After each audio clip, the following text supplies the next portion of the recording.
ಓಹೋ ಶ್ರೀಮಂತರು, ಅದು ಈ ಬಡವನ ಮನೆಗೆ ಬರಬೇಕು ಬರಬೇಕು. ನಮಸ್ಕಾರ.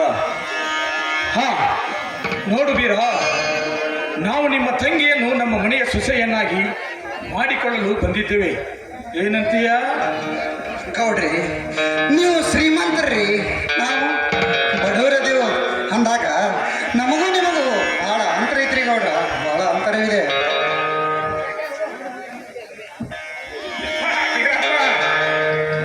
ನಮ್ಮ ಚಿಕ್ಕ ಯಜಮಾನ್ದಾರಲ್ಲ ಇವ್ರ ನಿಮ್ಮ ತಂಗಿನ ಮದುವೆ ಆಗ್ಬೇಕಂತ ಹಠಾತ್ ಅಂತ ಇರ್ತಾರ. ಕುಮಾಸ್ತರ, ಆಕಾಶದಲ್ಲಿ ಹಾರಾಡುವ ಹಕ್ಕಿ ಅಂತೆ ನಾನು ಕೂಡ ಹಾರಾಡುವ ಹೋಗಿದ್ದ ಖರೆ ಆತಂದ್ರ ನನ್ನ ರಟ್ಟೆಯಾಗಿ ಎಲ್ಲೂ ಮುರಿತೈತಿ ಅಷ್ಟೇ ರೀ ಗೌಡ್ರ. ಬೀರ, ನಿನ್ನ ಉಪದೇಶ ನಮಗೆ ಬೇಕಾಗಿಲ್ಲ. ನಿಮ್ಮ ತಂಗಿ ನಮ್ಮ ಮನೆಯ ಸೊಸೆಯಾಗಬೇಕು ಅಷ್ಟೇ. ಗೌಡ್ರ, ನಮ್ಮ ತಂಗಿನ ನಿಮಗೆ ಕೊಡಲಕ್ಕ ಯಾವ ಅಭ್ಯಂತರನೂ ಇಲ್ಲ.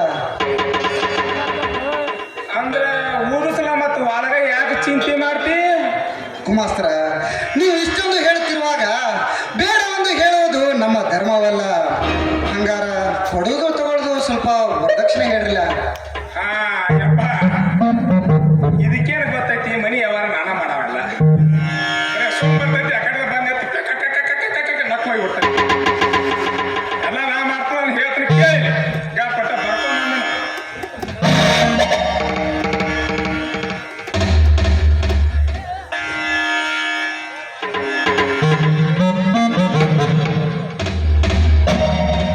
ಅಮ್ಮ ಬೀರಪ್ಪ, 5 ತೊಲಿ ಬಂಗಾರ 50,000 ರೂಪಾಯಿ ನೋಡಪ್ಪ, ಭಾಳ ಏನಿಲ್ಲ ಒಟ್ಟ. ಕುಮಾಸ್ತರ, ಅಷ್ಟೊಂದು ವರದಕ್ಷಿಣೆ ಕೊಡಲು ನನ್ನಿಂದ ಸಾಧ್ಯವಿಲ್ಲ ಕುಮಾಸ್ತರ, ಸಾಧ್ಯವಿಲ್ಲ. ಕುಮಾಸ್ರೆ, ಬನ್ನಿ. ಅಲ್ವೇ ಇಟ್ಟೊಮ್ಮೆ ಹೇಳಿದ್ರೆ ನಾವು ಅನ್ಸೋದಲ್ಲ, ನಾವು ಹೆಂಗ್ ಶ್ರೀಮಂತರಿದೀವಿ, ಶ್ರೀಮಂತರ ಜೊತೆ ನೆಂಟತ್ತಿಗೆ ಬೆಳೆಸ್ಬೇಕಂದ್ರೆ ಕೊಡಬೇಕು, ರಂಬಿಸಿ ಕುತ್ತಿಗೆ ಕೊಯ್ಬೇಕಲ್ಲೇ. ನಾವು ಮನೆಯಾಗಿ ಇಟ್ಕೊಂಡಿದ್ದಕ್ಕಂತೂ ನಮಗಂತೂ ಸಾಕಾಗಬೇಕು ನಿನ್ನ ಕಾಲ. ಚಂದಾಗೆ ತಿಳಿಸಿ, ಶ್ರೀಮಂತರ ಮನೆಗೆ ಕೊಟ್ರೆ ನಿನ್ನ ತಂಗಿ ಸುಖದಾಗಿರ್ತಾಳ ಅಂತೇಳಿ ಮನಗಂಡ ಹಾಕಿಸಿದ ರೂಪಲ.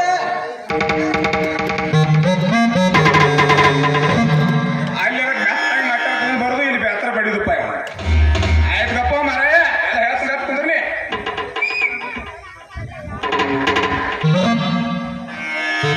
ನೋಡ್ಪ ತಮ್ಮ ಬೀರನ, ಈ ಊರಾಗ ಒಳ್ಳೆಯವ್ರಂದ್ರು ಇವ್ರ, ದೊಡ್ಡವ್ರಂದ್ರು ಇವ್ರ, ನಿತ್ಯ ಸಾಲ ಹರಿಯಾರಂದ್ರು ಇವ್ರ. ಏನ್ರಿ ಅದು? ನ್ಯಾಯ ತಮ್ಮ ನ್ಯಾಯ. ಊರಿಗೆ ಗೌಡ್ರದಾರ, ಅದಕ್ಕೆ ಲೇ ಕೋತಿ ಸ್ವಲ್ಪ ಸರಿಯಾಗಿ ಮಾತಾಡೋದು. ಎದಕ್ಕೆ ಬಂದಿವಿ, ಏನ್ ಸುದ್ದಿ ಅನ್ನೋದು ಗೊತ್ತೇ ಇಲ್ಲ ಕಂತ್ರು. ಯಪ್ಪ, ನಿನ್ನ ಬಗ್ಗೆನೇ ಹೇಳಾಕತ್ತ, ಹಂಗ್ಯಾಕೆ ಮಾಡಾಕತ್ತಿಲ್ಲ? ಅದನ್ನೇ ಸ್ವಲ್ಪ ಚೆನ್ನಾಗಿ ಹೇಳಿದ್ರೆ ಆಗಲ್ಲ. ನೋಡಪ್ಪ, ನ್ಯಾಯ ಹಿರಿಯರು ಇವ್ರ. ಯಾಕಂತೇಳಿ ನಿಮ್ಮ ತಂಗಿನ ಕೊಟ್ಟೇಳಿ ತುಪ್ಪದಾಗ ಕೈ ಜಾರಿ ತುಪ್ಪದಾಗ ಬೀಳ್ತತ್ತು ತಮ್ಮ. ಆತ ವಿಚಾರ ಮಾಡಿ ಹೌದು. ನನ್ನ ತಂಗಿ 3 ವರ್ಷ ಗಂಡನ ಮನೆಯಲ್ಲಿ ಮುತ್ತೈದೆಯಾಗಿ ಬಾಳಬೇಕು. ನನಗ ಎಷ್ಟೇ ಕಷ್ಟ ಬಂದ್ರು ನಾ ಸಹಿಸ್ಕೊತನು. ಆದ್ರೆ ಹುಟ್ಟಿನಿಂದ ತಂದೆ ತಾಯಿಗಳನ್ನು ಕಳೆದುಕೊಂಡ ನನ್ನ ತಂಗಿ ಗಂಡನ ಮನೆಯಲ್ಲಿ 100 ವರ್ಷ ಮುತ್ತೈದೆಯಾಗಿ ಬಾಳಬೇಕನ್ನೋದೇ ನನ್ನ ಆಸೆ. ಮಾಸ್ತರ, ನೀವು ಹೇಳೋ ಮಾತಿಗೆ ನಾನು ಒಪ್ಕೊಂಡೇನ್ರಿ. ಆದ್ರೆ ತಮ್ಮ ಒಪ್ಕೊಂಡು ಮತ್ತು ಒಮ್ಮೆ ಹೇಳ್ತಿ ಮತ್ತು ಆರತ್ ಹೇಳ್ತಿ, ಏನು ಮಾತ್ರ ಅರ್ಥವ ಗೊತ್ತಾಗಲಿಲ್ಲ ನಮಗೆ. ಏನೂ ಇಲ್ರಿ ಮಾಸ್ತರ, ನನ್ನ ತಮ್ಮ ಅಶೋಕನನ್ನು ಒಂದು ಮಾತು ಕೇಳಬೇಕಿತ್ತು ಅಷ್ಟೇ.